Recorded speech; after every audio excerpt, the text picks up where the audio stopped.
started. Can't believe by good fortune I am chatting today with none other than Linda Sarsour, whose new book, We're in This Together, releases this week, or if you're listening to us after this week, it's already available. Go get it. Linda, welcome to the program. Thank you so much, Rob, for having me. I have so many questions for you. Esteemed audience knows that I never torture my guests by making them sit through me summarizing their biography or their book. Why would I do that when you're right here? So if you would give an esteemed audience an overview of your background, and we'll go from there. Well, first of all, I'm very happy to be here, Rob. I am Linda Sarsour. Like you said, I'm a born and raised Brooklynite from New York. That's very, very important part of my identity and explains my nice, heavy accent from New York. And I am a Palestinian Muslim American, a daughter of immigrants, and I'm an organizer and an activist. Some people call me a professional troublemaker, but I only make trouble for good things. I want people to have good things. I want people to feel safe in our country. And so I have been working around issues of immigration and immigrant rights and refugee rights and racial justice, economic justice, women's rights issues for the last 20 years. And I'm a mom of 3 kids. And recently I just became a mother-in-law. And so I feel really old. So that's me. Well, congratulations on gaining a new child. Absolutely. Thank you. So lots of questions for you. I suppose the best place to dive in. Usually we talk about you and then we talk about the book, but in this case, since we're discussing your autobiography, we're kind of talking about one and the same, right? So we're in this together. You've written an autobiography. It was originally We Are Not Here to Be Bystanders, and this is the young reader / middle grade edition. Is that right? That's right. So I guess my first question is, why rewrite your autobiography specifically for the middle grade audience? Who's the ideal reader that we're hoping to reach?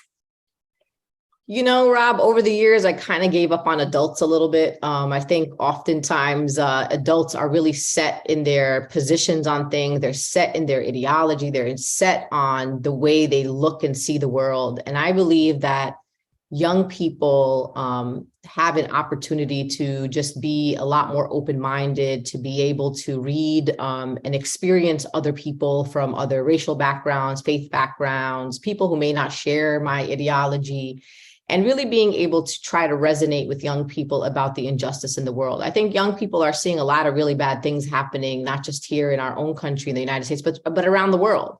And I wanted to be able to talk to them through my own stories. And I believe that a lot of my stories will resonate with young children of immigrants or people who went to diverse public school students, people who grew up in cities. And I think it would be interesting for kids who grew up in rural America to experience what it feels like for someone like me to grow up in a city like New York, and for my parents to live in a place like New York City. And so for me, I was hoping to use my memoir as a guide to talk to young people about hard things like racial injustice, like, civil liberties and civil rights, and my right to be a Muslim in America, the rights of immigrants to feel safe, and the rights of LGBTQ plus people to feel safe in their communities. And I hope that's what happens after people read my book. And I hope that young people walk out of it saying, you know what, I guess we're all in this together, that it's not just about one community and one people, that at the end of the day, we can't really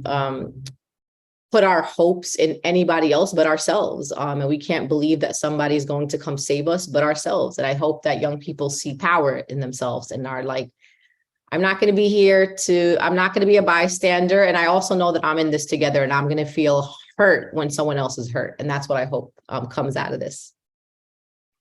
So if when you had been a child, you had gone to the library and seen We're in This Together right there on the shelf, and you picked it up and you read it, 5 times at least. What difference do you think it would have made for you? And what difference are you hoping it will make for those young people who are going to discover it?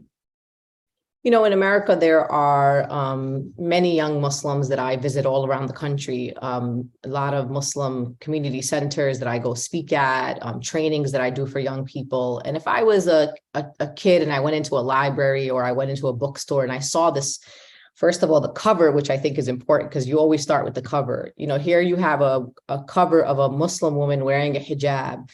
in a superhero theme. And unfortunately, since the horrific attacks of 9/11, Muslims are never the superheroes. We are always the villains. We are always the bad people. We're always somehow connected to terrorism. So when our young people watch Hollywood or they even watch the news, oftentimes if you're seeing a story about Muslims, it's probably connected to something negative. And so for me, the book is about, number one, humanizing Muslims, right? Here I am, a young Muslim kid that grew up in New York City that has a lot of similar experience to other kids, but also, you know, selfishly, like I wanted little Muslim girls to have and feel proud to pick up a book that they can see themselves in. I didn't read books that I saw myself in. My book that moved me growing up was the autobiography of Malcolm X. And Malcolm X was a Black man who happened to be a Muslim. And that for me was something that connected to my heart. I watched the man, you know, evolve and reform his life through faith. And that was really moving to me. But I didn't see books of Muslim women wearing hijab or Muslim women who looked like me. So I hope that's also a purpose of the book, to empower young Muslim women to use their voice, to organize, to be powerful, to be unapologetic. And I think it starts with the cover.